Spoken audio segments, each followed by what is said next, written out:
പോകുന്നില്ല. ഞങ്ങളിവിടെ എല്ലാവരും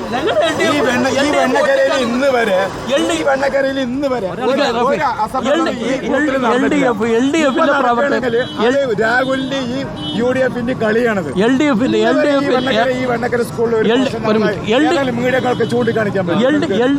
പ്രവർത്തകർ ഒരു പ്രശ്നത്തിന് പോകില്ല. ഞങ്ങൾക്ക് ഇവിടെ നേരിടാൻ ഞങ്ങൾ ഒറ്റ BJP ഇടുന്ന ആവശ്യമില്ല.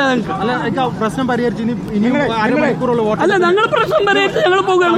നിങ്ങളാണ് വന്ന് ചോദിച്ചപ്പോൾ സമാധാനപരമായിട്ട് അന്തരീക്ഷത്തിൽ ഞങ്ങൾ പോകുന്നു. ഞങ്ങൾ നേരിട്ടോളാം. ഇലക്ഷൻ കഴിയട്ടെ. എന്റെ പേര് കബീർ, NCPയുടെ നിയോജകമണ്ഡലം പ്രസിഡന്റാണ്. ഈ ഇലക്ഷൻ കമ്മിറ്റിയുടെ ജോയിന്റ് കൺവീനറാണ്. അപ്പോൾ ബൂത്ത് നമ്പർ 48-ൽ സ്ഥാനാർത്ഥി ചിഹ്നം ഉയർത്തിക്കാട്ടി എന്നതാണ് അവർ ആരോപിക്കുന്നത്. എന്നാൽ താൻ വോട്ട് ചോദിച്ചിട്ടില്ല, സ്ഥാനാർത്ഥിക്ക് ബൂത്തിനകത്ത് കയറാനുള്ള സ്വാതന്ത്ര്യമുണ്ട്, അത് ഉപയോഗിക്കുക മാത്രമാണ് ചെയ്തതെന്നാണ് രാഹുൽ മാങ്കൂട്ടത്തിൽ പറയുന്നത്. 48-ാം നമ്പർ ബൂത്തിലാണ് ഈ തെരഞ്ഞെടുപ്പിൽ ഇതുവരെ എല്ലാ സമാധാനത്തോടെയാണ് പോയത്. ഇടയ്ക്കൊന്ന് വോട്ടിംഗ് യന്ത്രം പണിമുടക്കിയത് ഒഴിച്ചാൽ. നമുക്കൊപ്പം അഷ്കർ അലിയും സിനോജ് തോമസുമാണുള്ളത്. അല്ലമീൻ ഉണ്ടെങ്കിൽ അല്ലമീനിലേക്ക് കൂടി നമുക്ക് പോകാവുന്നതാണ്. ബൂത്തിനകത്ത് വോട്ട് അഭ്യർത്ഥിച്ചില്ല എന്ന് രാഹുൽ തറപ്പിച്ച് പറയുന്നുമുണ്ട്. എന്നാൽ ഇരു മുന്നണികളും രാഹുലിനെതിരെ ഉന്നയിക്കുന്ന ആരോപണം അതാണ്. അഷ്കർ അലി, വെണ്ണക്കര ഹൈസ്കൂളിൽ അഷ്കർ നേരത്തെ നിന്ന ബൂത്തുകളിൽ 41 മുതൽ 44 വരെയുള്ള ബൂത്തുകളിൽ സമാധാനപൂർവമായ വോട്ടെടുപ്പ് നടക്കുകയായിരുന്നു. ഇപ്പോൾ 48-ാം ബൂത്തിൽ പോലീസ് ഇടപെടലിലേക്ക് വരെ കാര്യങ്ങൾ എത്തുന്നതാണല്ലോ നമ്മൾ കണ്ടത്. സുജ, ഇപ്പോഴും ഈ സംഘർഷങ്ങളും പ്രശ്നങ്ങളും ഒക്കെ ഉണ്ടെങ്കിൽ പോലും ഇതുവരെ പോളിങ്ങിന് അത് ബാധിച്ചിട്ടില്ല എന്നുള്ളതാണ്. പോളിംഗ് സുഗമമായി തന്നെ നടക്കുന്നുണ്ട്. ആർക്കും വോട്ട് ചെയ്യുന്നതിന് ഒന്നും തന്നെ യാതൊരു വിധ പ്രശ്നമുണ്ടായിട്ടില്ല. ഒരു ഭാഗത്ത് നിൽക്കുന്നു, സംഘർഷം മറുഭാഗത്ത് നിൽക്കുന്നു എന്നതായിരുന്നു ഉണ്ടായ സാഹചര്യം.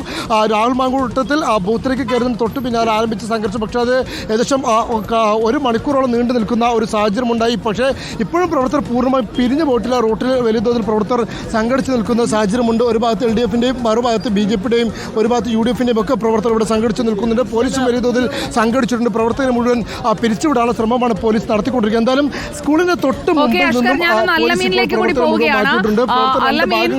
അഷ്കർ തുടരൂ, ഞാനൊന്ന് അല്ലമീനിലേക്ക് കൂടി പോവുകയാണ്. അല്ലമീൻ, ഇപ്പോൾ നിങ്ങൾ അവിടെ നിന്ന് പോയതിനു ശേഷം അവിടെയുള്ള LDFന്റെ തെരഞ്ഞെടുപ്പ് ചുമതലയുള്ള ആളുകളൊക്കെ പറയുന്നത് രാഹുൽ മാങ്കൂട്ടത്തിൽ കൈപ്പത്തി ഉയർത്തിക്കാട്ടി എന്നാണ്. കൈപ്പത്തി ഉയർത്തിക്കാട്ടി എന്ന് പറയുന്നത് UDFന്റെ തെരഞ്ഞെടുപ്പ് ചിഹ്നമാണല്ലോ. ആ ചിഹ്നം ഉയർത്തിക്കാട്ടി അതിനോടാണ് പ്രതിഷേധിച്ചതെന്നാണ്. അക്കാര്യത്തിൽ കൂടി രാഹുലിന്റെ അടുത്തെത്തുമ്പോൾ പ്രതികരണം തേടാവുന്നതാണ്.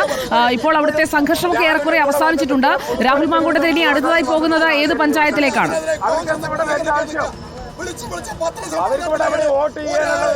സുജയ, രാഹുലിന്റെ പ്രതികരണം നമുക്ക് അല്പസമയത്തിനും എടുക്കാം. മേപ്പറമ്പിലുള്ള ഒരു പോളിംഗ് ബൂത്തിലേക്കാണ് രാഹുൽ മാങ്കൂട്ടത്തിൽ ഇപ്പോൾ പോയിക്കൊണ്ടിരിക്കുന്നത്. നമ്മുടെ പിന്നാലെ ഉണ്ട്. രാവിലെ മുതൽ നമ്മൾ രാഹുലിനെ പിന്തുടരുമ്പോൾ ഈ വരിയിൽ നീണ്ട നിരയുള്ള പല ഇടങ്ങളിലും പോയി വോട്ടർമാരെ രാഹുൽ അഭിവാദ്യം ചെയ്തിരുന്നു. നമ്മുടെ ദൃശ്യങ്ങൾ പരിശോധിച്ചാൽ വ്യക്തമാകും. രാഹുൽ കൈകൂപ്പിക്കൊണ്ടാണ് അവരെയൊക്കെ അഭിവാദ്യം ചെയ്തത്. 2 കൈയും കൂപ്പി അവരോട് ചിരിച്ചുകൊണ്ട് പോകുന്നു. വേറൊന്നും സംസാരിക്കുന്ന നമ്മുടെ ദൃശ്യങ്ങളില്ല, നമ്മളത് കണ്ടിട്ടുമില്ല. ഈ സംഭവം നടക്കുമ്പോൾ രാഹുൽ അങ്ങനെ കൈ ഉയർത്തി കാണിച്ചിട്ടുണ്ടോ എന്നുള്ളത് നമ്മൾ കണ്ടിട്ടുമില്ല. ഈ ആരോപണമായി നിൽക്കുകയാണ്. ഏതായാലും അക്കാര്യത്തിൽ രാഹുലിനോട് നമുക്ക് ഒരു പ്രതികരണം അല്പസമയത്തിനകം തേടാം. മറ്റൊരു ബൂത്തിലേക്ക് രാഹുൽ ഇപ്പോൾ പോയിക്കൊണ്ടിരിക്കുകയാണ്. ശരി, അവിടെ എത്തട്ടെ. അല്ലമീനിലേക്ക് നമുക്ക് തിരിച്ചു വരാം.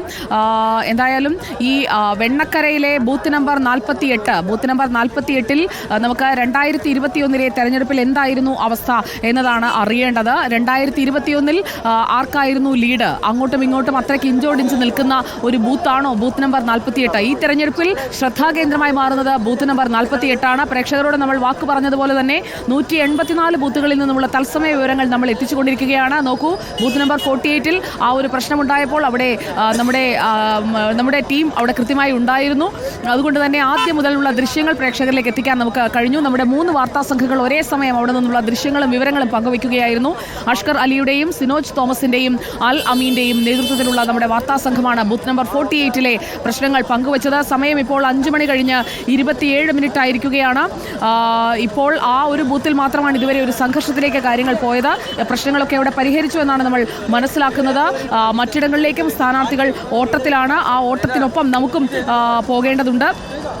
ഗവൺമെന്റ് LP സ്കൂൾ സുൽത്താൻപേട്ടയിലാണ് അടുത്തതായി ഒരു സംഘർഷ സാധ്യത നിൽക്കുന്നത്. PCR നമുക്ക് അവിടേക്കൊന്ന് പോകണം. ഗവൺമെന്റ് LP സ്കൂൾ സുൽത്താൻപേട്ട എന്ന് പറയുന്നത് ബൂത്ത് നമ്പർ 73 48-ലെ പ്രശ്നങ്ങളൊക്കെ അവസാനിച്ചിട്ടുണ്ട്. പോലീസ് അവിടെ നിലയുറപ്പിച്ചിട്ടുണ്ട്. ഇനി പോകേണ്ടത് ബൂത്ത് നമ്പർ 73-യിലേക്കാണ് നമുക്ക് പോകേണ്ടത്.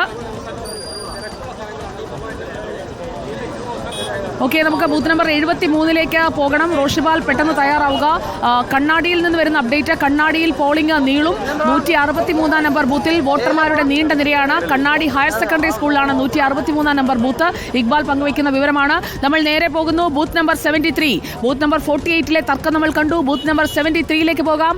റോഷിബാൽ ഇപ്പോൾ 48 നമ്പർ ബൂത്തിലാണ്. ഈ തെരഞ്ഞെടുപ്പ്